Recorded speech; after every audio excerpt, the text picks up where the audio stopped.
Number 8. The Franklin Expedition. 19th century explorers scrambled to be the first to discover a polar sea route linking the Atlantic and Pacific Oceans known as the Northwest Passage. One such expedition, led by Sir John Franklin, set sail in 1845 aboard the HMS Erebus and the HMS Terror with a 129-member crew. 2 months into the voyage, the vessels became icebound in Canada's Victoria Strait.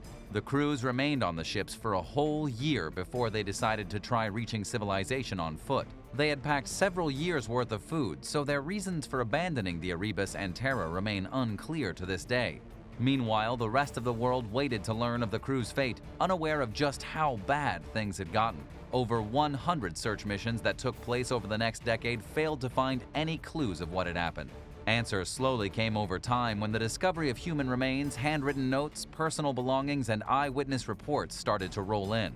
The evidence showed that the men died in different places at different times and for different reasons throughout their quest for survival. Malnutrition and disease proved to be major killers among the men, but the question of why they left their ships behind in the first place lingers to this day. In 2015, a study of deceased expedition members' remains confirmed long-standing rumors that at some point, Franklin's crew resorted to cannibalism. Local Inuit tribes had reported seeing piles of broken human bones, leading many to believe that the crew met a desperate end.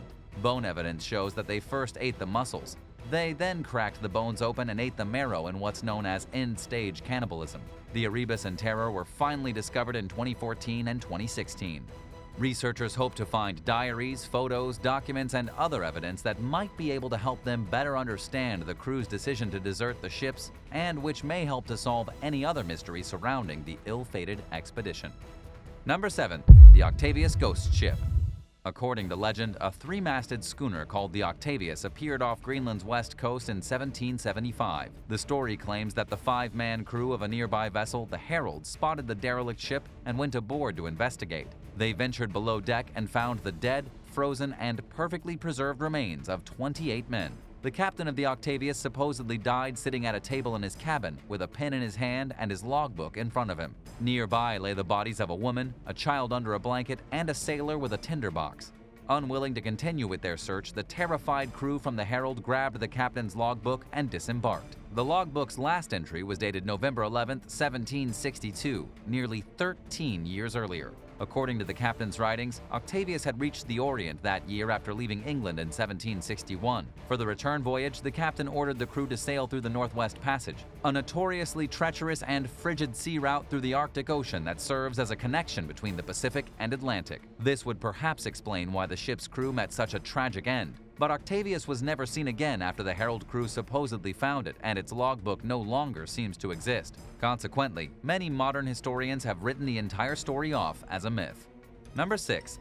SVCAST. In April 2007, 3 sailors boarded a 39-foot-long catamaran called the SVCAST with plans to sail around Australia for 2 months. At the helm was the skipper, Des Batten, joined by brothers Peter and John Tunstead. They left from the White Sunday Island and were bound for Western Australia, where they all lived. 3 days later, the vessel was found drifting 100 miles off the Australian coast, not far from where it departed, with the engine idling. Other than having a ripped sail, it was in near-perfect condition. The sailors were nowhere to be found. Aboard the SVCAST were scattered newspaper pages, a laptop, a pile of clothing, and a half-empty coffee cup. It was an eerie scene, but there were no signs of foul play. Some suggested that the men had crossed paths with pirates or drug smugglers, or that a supernatural event was responsible. Others theorized that they staged their disappearance for insurance money. Batten and the Tunsteads were never found. Investigators surmised that the Tunstead brothers had fallen overboard while trying to untangle a fishing lure from the boat's propeller, and that Batten fell overboard while trying to save them or while searching for them. In 2008, the coroner in the case concluded that the men all died in a freak accident. But because the ruling was strictly circumstantial and no bodies had ever been found, some people continue to doubt that the ordeal was an innocent tragedy and wondered if something far more sinister happened. Number 5. The RMS Queen Mary. From 1936 to 1967, the now retired British ocean liner RMS Queen Mary carried 2.2 million passengers across the Atlantic from Europe to North America, with the exception of its years of service as a troop ship during World War II.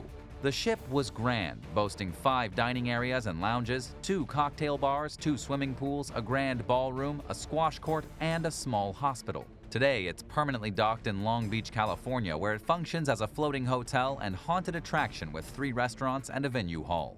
Hotel guests get the opportunity to not only be surrounded by the original wood paneling and portholes, but to perhaps encounter one of the ship's long-gone passengers. In 2008, Time magazine included the Queen Mary on its top 10 haunted places list, which describes the ghost of a sailor who died in the ship's engine room, children who drowned in the pool, and a creepy woman known as the Lady in White. Guests who dare and are willing to shell out a pretty penny can stay in one of the vessel's most haunted rooms, including stateroom B340, where a man died of unknown causes in 1948. Ever since, passengers and staff alike have claimed to see a man who disappears into thin air. There are also stories about an invisible force that rips the bed covers off, strange knocking on the door at night, and the bathroom sink left running despite no guests staying in the room. There's also the Mauritania room, where 3 maids watched a woman vanish before their eyes in 1989, and the pool, where people have seen a woman in a tennis skirt vanish, as well as a lady in an old-fashioned wedding gown standing next to a little boy dressed in a suit. Would you dare spend the night aboard this ghost ship? Let us know in the comments below and hit that subscribe button while you're at it. Number 4. Nura. The Nura was a steam tug that sank off Cape Jaffa near southeastern Australia in 1917 during a severe storm. It was pulling an American sailing ship called the Astoria when it began listing in rough seas. In a last-ditch attempt to save both themselves and the Astoria's crew, the Nura's crew cut the tow lines. Unfortunately, it was too late for the tugboat, which went down as waves smashed its engine room door in. 2 crew members clung desperately to the top of a wrecked lifeboat and miraculously survived. Sadly, 14 others tragically succumbed to the unforgiving seas. The surviving pair managed to paddle to a lighthouse and were pulled to shore by its keepers, who braved the tempestuous sea in order to save the men's lives. They ended up receiving medals for the courageous rescue. Today, the Nura's remains sit 164 feet below the water's surface. Diver Steve Seville found the 104-year-old wreck in 2019 after researching it for several years and with the help of local fishermen. Speaking with 9 News, Seville described the historic vessel as a popular tug of Port Melbourne that helped to solve all sorts of shipping problems around Australia. Descendants of the Nura survivors and one of the lighthouse keepers were informed of the landmark discovery. Number 3. SS Baychimo.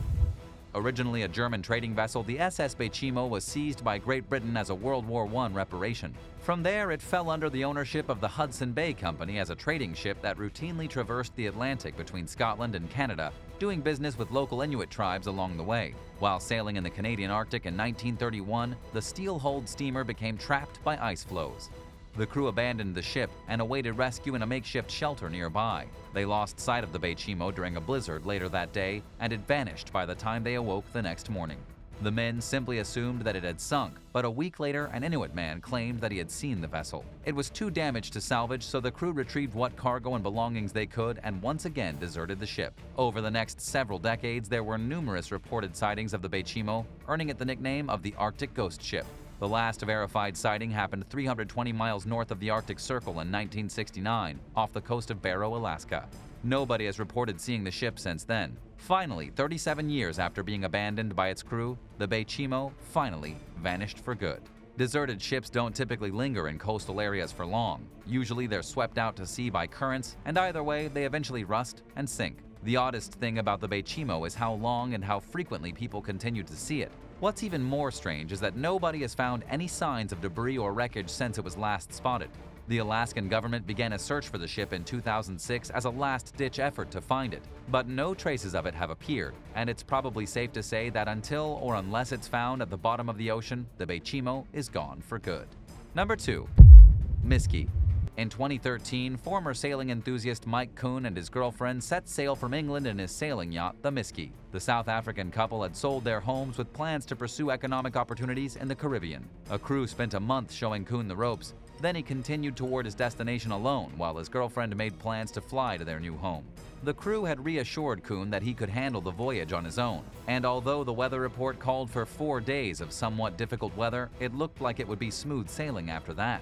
By his 3rd day at sea, Kuhn was encountering swells of up to 13 feet as he struggled to lower the Miski's sails. He tried to wait out the storm, but eventually started to panic and called for help. By then, he'd gone 2 days without sleep. A nearby tanker diverted from its route to rescue Kuhn, but had trouble getting close enough to his yacht to help him. He tried clinging to a rope that was thrown down from the ship, but ended up stranded in the water for 90 minutes while the tanker turned around and came back to look for him. This time he held onto the rope for dear life and immediately collapsed once he reached safety. Kuhn returned to South Africa in his wetsuit and with just a few dollars to his name. Meanwhile, the Miski continued to drift until it appeared along the Namibian coast. After an extensive internet search, the boat's discoverers finally identified Kuhn as its owner. By then, he had decided he was done with life at sea. He told the authorities to collect any valuables that were still aboard, but that he was not interested in retrieving the yacht. Sadly, there was nothing on the boat worth retrieving, especially considering the tight budget that Kuhn was left with after the rescue. In 2014, the Ministry of Fisheries and Marine Resources clarified that it would decide what to do with the wreck. Number 1. MFV Xyla.